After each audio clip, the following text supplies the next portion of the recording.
Content creation এটা নয় যে আপনি সবাইকে কমেন্ট করতে থাকবেন, সাপোর্ট দিতে থাকবেন, আর আপনাকেও আবার সবাই সাপোর্ট দিবে। এভাবে কন্টেন্ট ক্রিয়েশন হয় না, বা এটা নিয়মও না।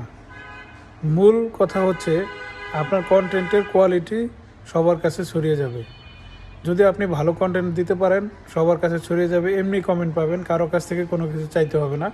মূলত আমরা ওই জায়গাতে নাই। আমরা মূলত ছুটেছি যে আমি সবাইকে লাইক কমেন্ট করতে থাকবো, সবাই আমাকে লাইক কমেন্ট করতে থাকবে।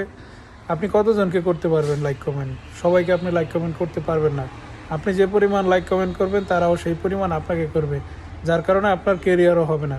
আমরা ভুল জায়গাতে আছি। মূলত আমাদের ফোকাস করা উচিত কন্টেন্টে।